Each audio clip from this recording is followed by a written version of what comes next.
Hello everyone and welcome to a brand new hardware unboxing, this time with a mouse sent to us by the people I trust from the Netherlands. And you're seeing this in the brand new office studio. Yes, an actual desk this time that's actually at the correct size, not at about 2 centimeters from the floor like the table I used to record up until now. This mouse is what you would call more of a high-end kind of device because it has a DPI that goes all the way up to 12,000, which is a lot.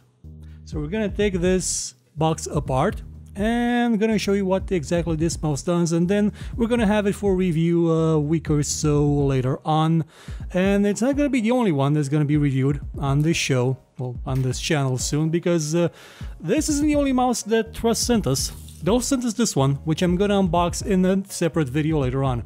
Also, is it just my imagination or is the camera a bit tilted? Like, it's kind of hard to tell, but all the lines appear straight on the guides, but it seems a bit off-center, a bit strange. It's maybe the camera itself is tilted and it's actually straight in the terms of what it's actually recording. Who knows? I'm gonna see after the recording is done, when probably everything is already too late to be fixed in post. Also, the secondary camera is up here, working, and hopefully I won't actually hit it again like I just did a second ago, because I forgot it was there.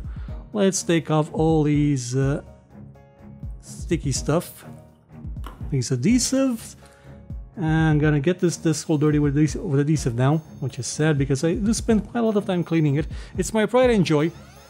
Spent a lot of money on it, a whole lot of money, almost $100, which is a whole lot of money considering how much we make on the channel now that YouTube has considered that things that aren't about unboxing Disney toys are unmonetizable. So, oh, come on, voila! Much like everything that the Trust does in terms of boxing, mice especially, this thing is nice. Like, you've got this foam padding in the middle and the manual fits right inside. Well, it's not a manual, it's a leaflet. Probably see it here, it shows you exactly how to install it. Oh, I'm not exactly sure how it can fit. Oh my god, that glare is horrible. Is it better now? Yeah, it's a bit better, but it's still a horrible camera. I'm gonna turn the light back on because I want to get more light on the mouse, because it's a black mouse and the color black tends to be hard to record on this thing, sadly.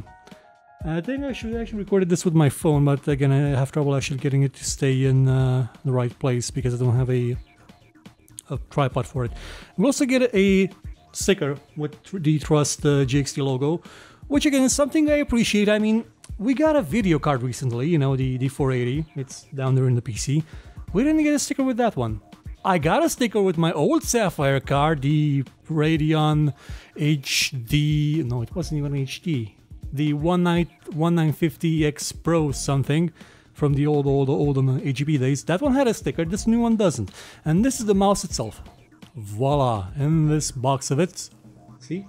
It's a very, very beautiful looking mouse. Let's take it out. The box is nice too. And let's take it out of this enclosure. Okay, that's a long cable. Okay, first impression, feels nice, like it's big enough. Side buttons, they're okay. There's a very big recess in the thumb area, so your thumb is basically going to be parked down here. You have a there's a clear limitation for it. And the thumb buttons are, well, they're nice enough. Like, I'm not sure if I can actually press them by mistake. And there is a clear limitation between them in terms of distance. Also, there's this button right here on the side, which in most mice is mostly pointless because you're probably not going to be clicking it all that often. I mean, you're basically with this finger clicking the main click, the left click button, so why click this thing? Though it may have its uses sometimes. One thing I appreciate is the fact that this mouse has dual DPI settings, dual DPI scroll buttons, upwards and downwards. A lot of mice sometimes don't have this. My current one doesn't. You can see it somewhere in here in the back. It doesn't have that. It only has one DPI setting, but I actually set it to just have 2 DPI settings. I can scroll between them, so that's not a problem anymore. At least the software got updated to work this time. It doesn't actually work fully, but hey. This one, by the way, does come with its own software, and it's described as being... where was the thing? Advanced software. Okay, so that's giving me some hope that the software will be, well, actually I think I know what software is. I mean, we had the other mouse also from Trust, the I forgot the designation for it, but we had a review and an unboxing with that mouse, and it's probably the same software, but you know, customized for this mouse. This thing comes with a sensor that is, I believe, a PMW 3360, and I believe I have had this sensor before on a different mouse, but I cannot entirely recall which one. It was either the Native Genesis one, or maybe the fiddly one that I spent an hour building, the Mad Catz one. By the way, fun fact, about 5 minutes after we posted that Mad Catz review, Mad Catz went bankrupt, so I'd like to officially claim responsibility for that. It was my fault. But yeah, the Laban feels kind of okay.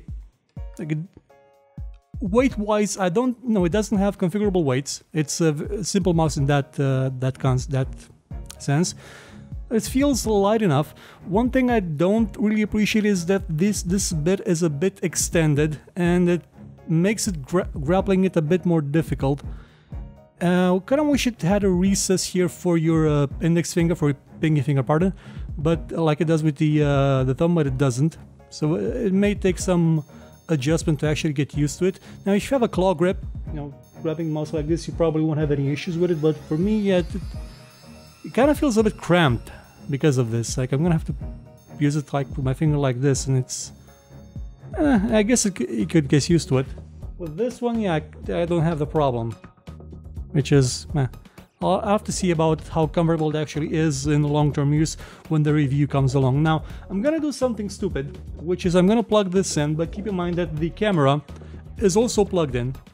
And when I plug in something into the USB extender, the USB head that I have here, when I plug something in there, the camera, this one, stops working, so it's probably gonna freeze again. And I'm gonna be sorry that it's gonna freeze, but gotta do it. Gotta show you the RGB.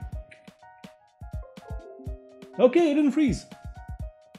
And wow, the Windows 10 recognizes it immediately as a GXT 188, which is nice. It means that it's a mouse that actually has recognition. Let's turn off some of the lights. You can probably see the RGB better on this camera. Looks nice enough. The colors scroll. Well, they scroll on the other one too. That thing actually has more LEDs in it, but it's probably not as high-end as this one. Mouse wheel feels okay. Like it's not one of those infinitely scrolling ones. The resistance is fine. Though I gotta say, one thing I did like about the Mad Catz mouse was that you could actually configure the resistance of the wheel. And that was a very useful feature to have. But again, that was a more high-end mouse, and it cost so much that well, nobody bought it, and Mad Catz went bankrupt. Well, I guess this would be it for the unboxing of the GXT 188 Laban.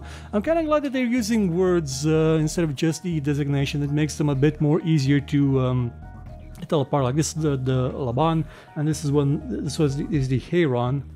They're kind of I think the Heron, that's a kind of bird, isn't it? I think these are birds or something. I just blocked the side camera by mistake, sorry.